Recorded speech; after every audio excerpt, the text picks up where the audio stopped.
Ada video Ustadz Adi Hidayat, maafkan aku saudaraku Nasrani, aku tidak bisa mengucapkan selamat Natal.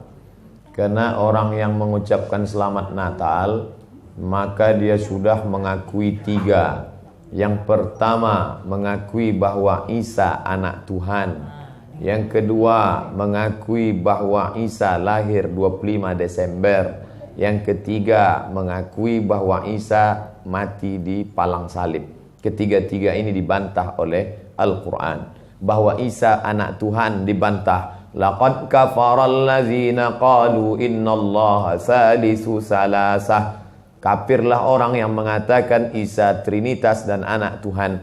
Tentang Nabi Isa lahir tanggal 25 Desember dibantah. Ketika Maryam memegang Isa, tidak ada makanan karena terlahir di tepian kota. Allah memerintahkan menggoncang pangkal batang pohon korma. Tusakit alaiki rutaban jania, gugur buah korma yang mengkal. Buah korma mengkal ada pada musim panas bulan Juli Agustus. Ketika Isa lahir, kambing-kambing sedang digembalakan di padang rumput. Sedangkan bulan 12 rumput tidak tumbuh karena tertutup salju. Maka 25 Desember bukan hari kelahiran Isa, tapi hari raya merayakan Dewa Mitra, Dewa Matahari, yang diambil oleh Kaisar Konstantin dari Konstantinopel.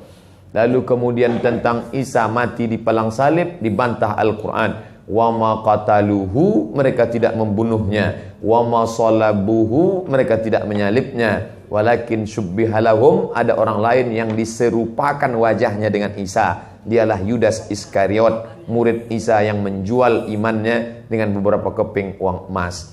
Saya punya kawan Kristen Masehi, tapi dalam masalah hubungan baik, masalah ngasih makanan, masalah beri pakaian, oke. Tapi kalau sudah terkait dengan akidah, wala ana abidu ma'abadtum wala antum abiduna ma'abud lakum dinukum waliyadin. Tentang masalah tahun baru, apakah 1 Januari itu bersih, tidak ada hubung kait dengan agama? Maka tidak benar. 1 Januari 2018 Masehi, seolah-olah Masehi terkait dengan Al-Masih Isa alaihissalam. Itu kalender dibuat oleh Kaisar Julian dari Romawi kuno. Kaisar Julian membuat kalender, maka dibuat nama dia Kaisar Julian, maka disebut Julian kalender. Lalu kemudian Julian kalender dibawa ke Vatikan, dirobah oleh Kaisar Raja Pendeta Paus Vatikan bernama Paus Gregorius. Maka sampai sekarang disebut dia dengan Gregorian kalender. Lalu kemudian ketika terbentuk PBB, United Nation, Persatuan Bangsa-Bangsa, bingung mau pakai kalender apa? Di dunia banyak sekali kalender. Maka diseragamkanlah, dipakailah Gregorian kalender. Yang sebelumnya kita kerajaan Pasundan, kerajaan Demak, kerajaan Riau, Sendripura itu pakai kalender Hijriah. Termasuk Yogyakarta pakai kalender Saka, karena Sultan Agung Jawa mengkawinkan antara kalender Jawa dengan kalender Hijriah. Karena ingin mendamaikan antara Jawa dengan Islam. Maka setiap menyambut tahun baru Saka sekaligus menyambut tahun baru Hijriah. Kalender Masehi muncul belakangan, tidak tepat penisbatannya kepada Al-Masih karena Isa tidak tahu menahu tentang itu. Itu murni diambil oleh Kaisar Gregorius yang diambilnya ke Vatikan menjadi Gregorian kalender. Jadi kita menyatakan tahun baru, betul tahun baru, tapi tahun baru Romawi. Tahun baru Romawi, jangan kaitkan kepada Isa alaihissalam. Dia masih terkait. Adapun tahun baru Jepang, tak ada terkait dengan akidah. Nah ini tahun kalender yang baru.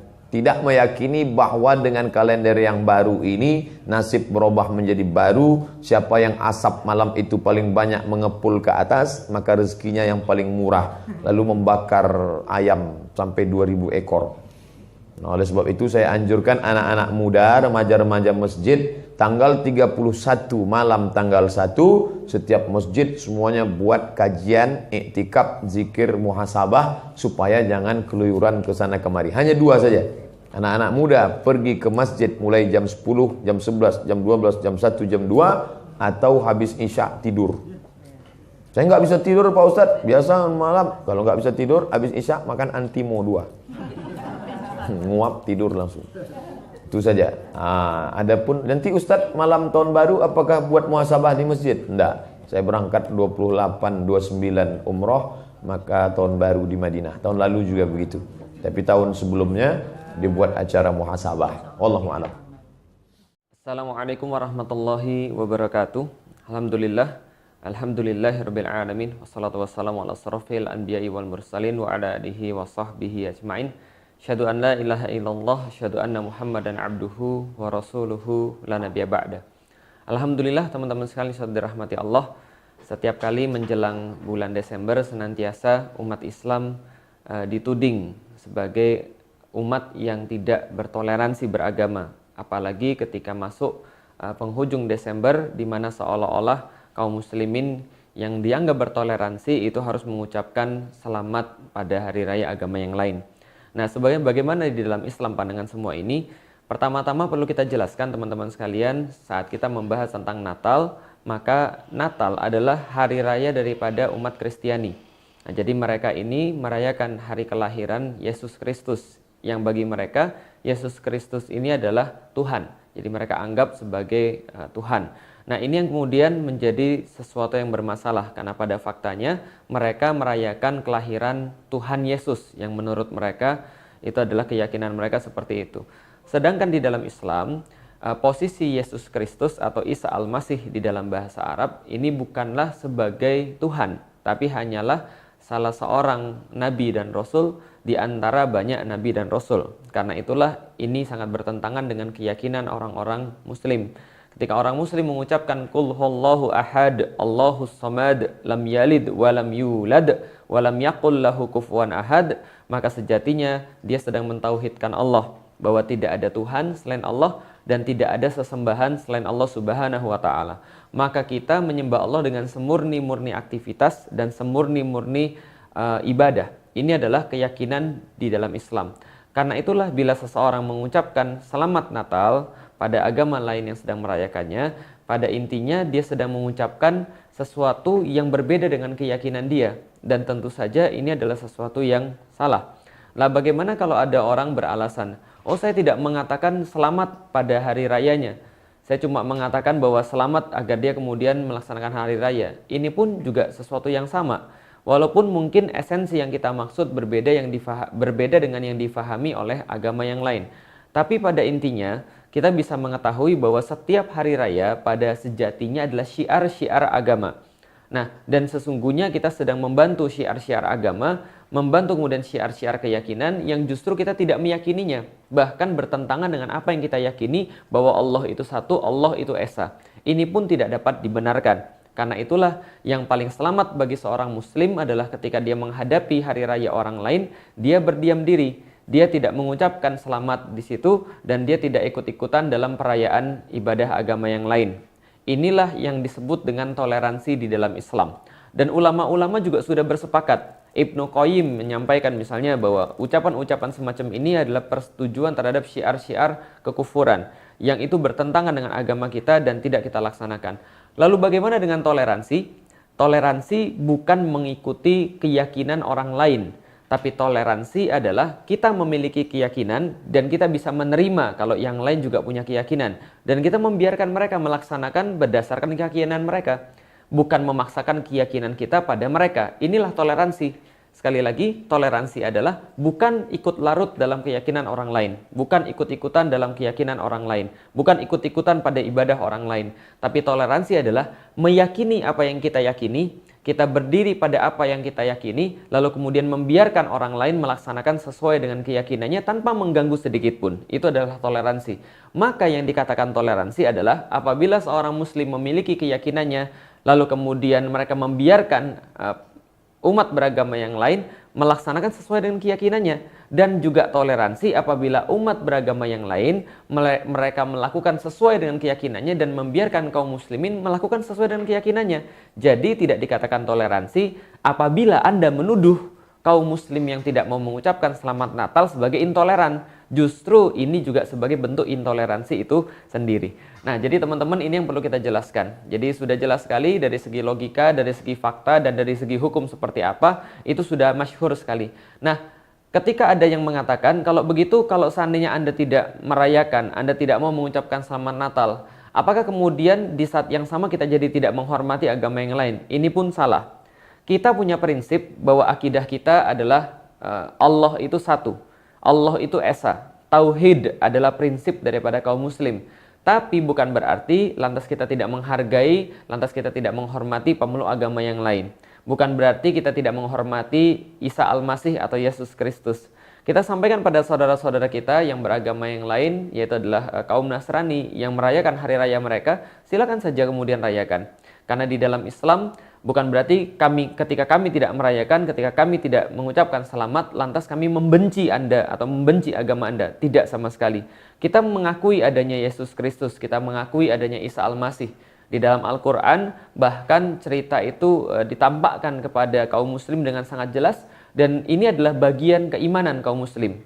Mengimani Isa sebagai Rasul Allah, sebagai Nabi Allah.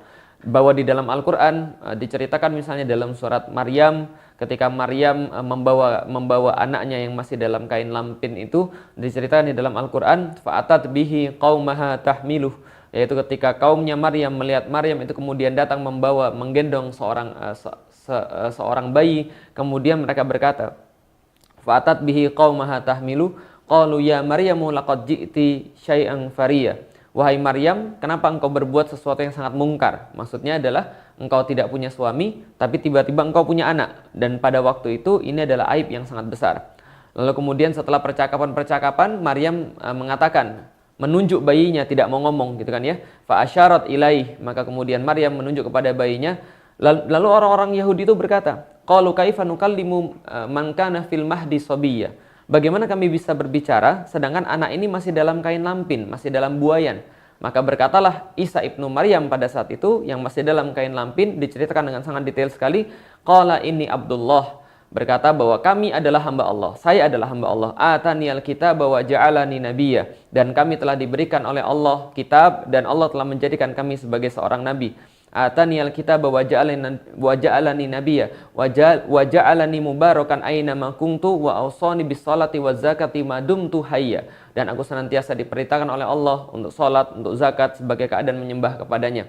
Salamun alayya yauma wulidtu wa yauma amutu wa yauma ub'atsu hayya. Bahkan Al-Qur'an memuliakan Isa ibnu Maryam dengan kata-kata keselamatan bagiku di hari aku dilahirkan, di hari aku diwafatkan, dan di hari kemudian aku bangkit kembali. Dzalika Isa ibnu Maryam qaulal haqqil ladzi fihi yamtarun. Lalu kemudian Allah sampaikan itulah yang dinamakan Isa ibnu Maryam, yang perkataan kemudian perkataannya senantiasa perkataan yang baik, manusia meragukan dia, namun ini adalah kemudian hamba Allah, Rasul Allah Subhanahu wa taala. Maka ini keyakinan seorang muslim. Artinya kami menghormati keyakinan Anda, namun mohon maaf kita tidak bisa mengucapkan ucapan-ucapan yang bertentangan dengan akidah, bertentangan dengan keyakinan. Bagi teman-teman yang muslim, maka inilah toleransi kita, bentuk toleransi yang sangat luar biasa disebutkan di dalam Al-Quran, disingkat dengan kata-kata lakum dinukum waliyadin. Maka bagi mereka agama mereka, bagi kita agama kita. Bagi mereka apa yang mereka yakini, bagi kita apa yang kita yakini. Inilah kemudian toleransi di dalam Islam dalam menghadapi perayaan-perayaan agama-agama yang lain.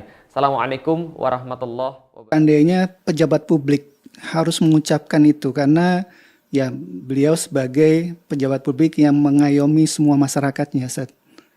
Apakah ini ada pengecualian atau gimana, Ustaz? Ya, seperti presiden, betul. gubernur, bahkan menteri agama. Menteri agama ini Ya, saya. karena akan mengayomi seluruh agama Betul, untuk Ustaz. di Indonesia, atau bahkan lebih dahsyat daripada itu.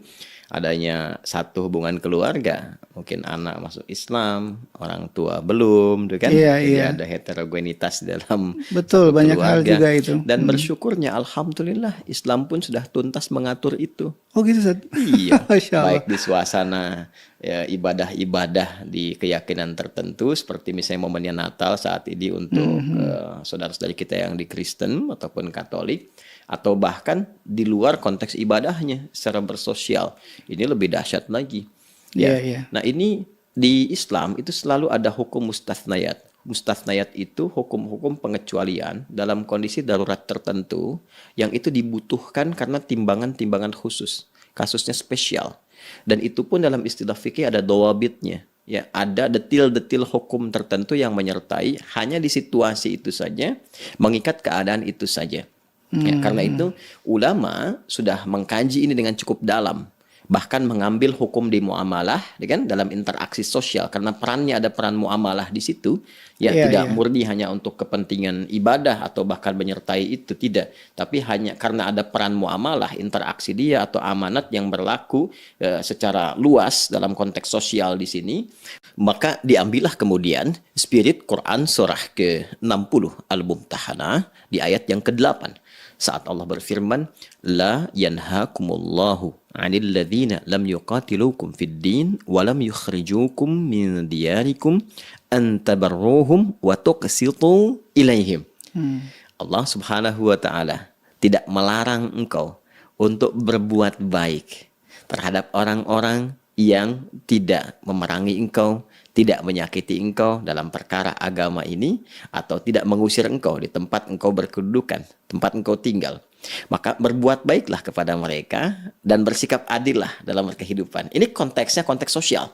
Yes. Ya, konteks interaksi berkehidupan sosial. Dan boleh jadi dalam konteks berkehidupan sosial yang skalanya besar, berbangsa, bernegara, bermasyarakat, ada yang diamanahi tadi, ya, sebagai presidenkah atau pejabat publik seperti gubernur, bahkan menteri agama misalnya, yang harus berinteraksi secara sosial, tidak mengkhususkan karena ibadahnya atau dan hal-hal terkait itu. Maka di sisi ini dia boleh diperkenankan mengucapkan dengan membawa nama jabatannya. Ya, untuk cari al-khuruj minal khilaf, keluar dari perdebatan. Dia bawa nama jabatannya.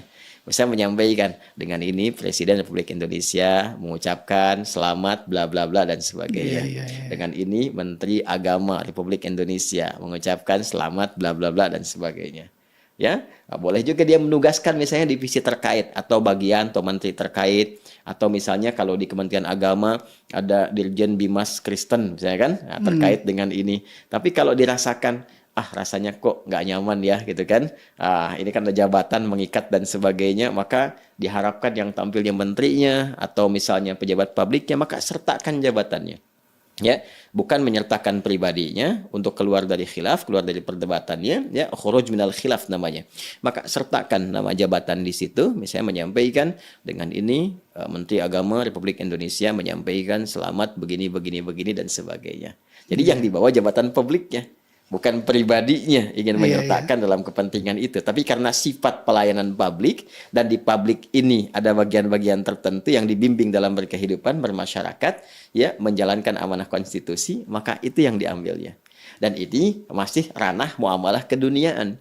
Dan ranah muamalah keduniaan ini tidak mengenal batas akidah. Apa ayatnya? Quran surah ke-31 Luqman di ayat ke-15. Ya kan? Wa in jahadaka ala an tusyrika bi ma laisa laka bihi ilmun fala tuti'huma. Perhatikan, wa sahibhuma fid dunya ma'rufa di ujung ayatnya. Ya kan? Bila pun saya tarik nih, bahkan ke ranah keluarga seperti yang tadi saya sampaikan. Kalaupun di dalam lingkup keluarga ada perbedaan keyakinan, anak misalnya masuk Islam mu'allaf, orang tua belum, misal gitu kan? Nah, dalam konteks peribadatan tadi toleransinya toleransi ibadah. Jangan paksa, ya kan? Tidak boleh saling mencampuri, ya. Silahkan menghormati masing-masing. Kalau berdiskusi dengan cara yang baik. Kalau dipaksa pun, ya, untuk balik ke agama semula dijawab dengan jawaban yang lembut, yang menyenangkan. Ya, tampilkan akhlak mulia. Tapi di ujung ayatnya apa? Wasahibhuma fid dunya, bukan fil ibadah. Ya kan? Nah, jadi ada urusan-urusan dunia, ada urusan-urusan ibadah, spesifik sifatnya. Wasahibhuma fid dunya ma'rufa. Dan pergauli orang tua itu, perlakukan dengan cara yang terbaik dalam konteks kehidupan dunianya, sifat bersosialnya. Jadi artinya apa? Perbedaan agama tidak menghalangi seorang anak untuk berbakti kepada kedua orang tuanya dalam konteks kehidupan dunia. Kalau ditarik lagi ke tingkat yang lebih tinggi dalam konteks kehidupan berbangsa, bernegara, perbedaan agama tidak boleh menghalangi pejabat publik untuk bersikap adil dan melayani masyarakatnya. Betul. Ya, jadi ini keadilan ini kemudian yang ditampilkan ketika ada perayaan A, perayaan B di umat A, umat B, dia boleh kemudian dengan jabatan yang melekatnya, bukan karena pribadinya, karena jabatan melekatnya. Ya, gubernur mau inspeksi, misalnya gubernur Jakarta atau Jawa Barat atau di luar inspeksi, ya melihat ke gereja untuk memastikan ini aman, baik ini, itu boleh, sah-sah saja, karena jabatan melekat kepada dirinya dan harus memastikan berlangsung aman, berlangsung baik, nggak boleh ada gangguan dan sebagainya. Nah, ketika akan mengucapkan selamat, jabatannya dilekatkan di situ. Jadi jabatan yang menjadikan pelayanan publik ini terjamin, bahkan itu perintah Al-Quran. Ya, bukan pribadinya yang ingin menyampaikan itu, tapi lebih kepada jabatan yang melekat. Bisa dibedakan. Wasahibhuma fid dunya, dikaitan dengan itu. Nah, anak pun, ya kan, mungkin ada pertanyaan lagi, boleh nggak ngasih hadiah? Itu dia, Ustaz. Kunjungan ke rumah dan sebagainya. Nah, ini di sini khuruj minal khilaf lagi, keluar dari perdebatan, bisa diatur waktunya untuk menyesuaikan. Misal kan karena tadi kebolehannya diikat dengan konteks berhubungan sosial, keduniaan, bukan spesifik ke agama, maka yang pertama kali dilakukan misalnya tidak harus bersamaan waktu. Sehari setelahnya atau 2 hari setelahnya niatkannya untuk silaturahim datang, deh kan? Iya, Yang bawa makanan, bawa apa, ya, tapi bukan terkait dengan konteks ibadah karena ibadahnya kan udah lewat. Tanggal 25 kan, dia datang tanggal 26. Dia datang tanggal misalnya 27 gitu kan. Dan kaitan-kaitan yang tidak erat langsung tersambung dengan ibadah. Nah, itu keluar dari konteks perdebatan, konteks khilaf, hal yang tidak mungkin menyenangkan karena nggak semua orang bisa memahami konsepsi ini. Iya. Kan? Dan memang kalau memuaskan manusia itu nggak akan pernah merasa puas gitu. Karena semua kan punya tinjauan berbeda. Tapi ini indah loh konsep toleransinya. Ya, kita membiarkan, kan? Kemudian di sini tidak ada unsur-unsur yang berbeda antara suasana hati dengan lisan. Kan Islam itu menjaga kejujuran, menjaga kemuliaan, kebenaran. Kan tidak benar kalau orang berkata di lisan tapi hati mengingkari. Itu kan ada sifat munafik, tidak sesuai antara lisan dengan hati. Tadi yang saya katakan demikian. Apa mau misalnya Mas Dik saya katakan selamat ya Mas Dik ya, kan sudah mendapatkan anak sekian ya dan mereka pintar-pintar, tapi di hati mengatakan tapi bohong ya. Kan nggak boleh kan? Itu nggak baik kan? Itu, maka tempatkan sesuai dengan porsinya. Tadi indah kan? Jadi silahkan. Kalaupun nanti ada suasana heterogenitas begitu, misal datang sehari setelahnya. Ya, atau kalau lingkungan sama sekali terpaksa, maka babnya nanti masuk ke bab taqiyah itu yang sering diulas oleh para ulama. Ya, jadi di sini bukan ada nuansa sesuatu ya penyimpangan dari makna atau yang lain, tapi memang tuntutan memaksa keadaan demikian karena sudah jadi budaya.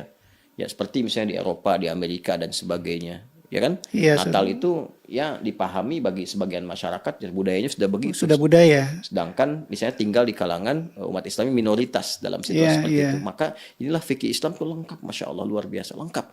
Jadi beda antara keadaan kita misalnya dalam kondisi A, kondisi B. Seperti kita kalau makan misalnya, kita kan mengharamkan makanan-makanan tertentu. Ya, daging babi misalnya diharamkan. Ya, haram total, nggak boleh dimakan, nggak boleh dikonsumsi. Ya, cuma dalam kondisi tertentu Anda berada di situasi yang sangat sulit, berada sedang berkemah di hutan dan sebagainya, nggak ada makanan yang lain kecuali itu, kan? Maka diperkenankan itu kemudian dimasak, dimakan hanya untuk menutupi lapar sambil mencari makanan yang lain yang dibenarkan. Tapi sementara saja dalam kondisi demikian. Saya ingin mengilustrasikan kepada Anda betapa Islam itu solutif gitu. Ya, bahkan dalam keadaan yang dilarang pun sepenuhnya dilarang, ada kebolehannya dalam kondisi darurat tertentu. Ini kaidahnya namanya ad-daruratu tubihul mahdhurat. Dalam keadaan darurat, bahkan yang haram bisa menjadi halal untuk sementara waktu. Ya, nah, tapi dengan hikmah-hikmah tertentu, ada hikmah di baliknya. Nah, dalam kondisi tadi toleransi misalnya dalam konteks yang lebih luas, kondisinya umat Islam minoritas, terus yang mayoritasnya belum paham tentang konsep tadi. Yang kalau dipraktekkan terjadi singgungan yang lebih fatal, gitu kan? Nah, boleh jadi nanti terkucilkan, pelayanan publiknya menjadi tidak didapatkan, dengan tetangga menjadi tidak akur dan sebagainya. Maka di situ berlaku ad-daruratu tubihul mahdhurat. Dia boleh mengatakan kalimat-kalimat yang tidak langsung berhubungan dengan konteks ibadahnya. Ya, misal dia kalau kata ulama langsung mengambil kalimat umum, selamat ya, gitu kan, congratulations misalnya kalau di Inggris ya. Nah, kita tidak langsung mengambil kalimat-kalimat yang spesifik pada pengucapan terkait dengan ibadahnya. Nah, itu dalam kondisi tadi. Tapi kalau kondisi saling memahami, seperti di Indonesia kan nggak ada masalah. Tadi yang saya katakan, orang tidak mengucapkan pun kan tidak menyoal. Iya. Nah, jadi kalau saya lihat ada baca di berita tuh ya, Kemenak wilayah tuh di wilayah tertentu membuat himbauan, ya saya kira itu tidak diperlukan. Nggak dengar beritanya itu ya, yang membuat himbauan ke instansi tertentu supaya membuat spanduk ucapan, ya saya kira itu tidak dalam konteks yang diperlukan. Iya. Karena kan, tapi menariknya gini, disadari juga ini kan himbauan tidak dipaksa. Tapi kalau Anda kan punya otoritas, jadi begitu diturunkan ke bawah sifatnya instruktif gitu, walaupun himbauan.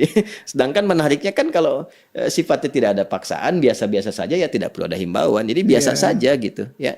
Nah, karena itu penting kita mengedukasi, kita mencintai kehidupan berbangsa, bernegara, saling menghormati, ya kan?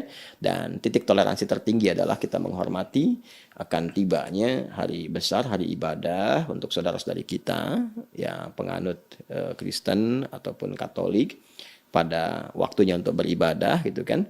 Kita menghormati dengan mempersilahkan, menunaikan sebaik, senyaman mungkin, ya kan. Tidak boleh kita mengganggu, mencela dan sebagainya, mencampuri sedikit pun, baik dengan lisan, dengan hati ataupun dengan perbuatan.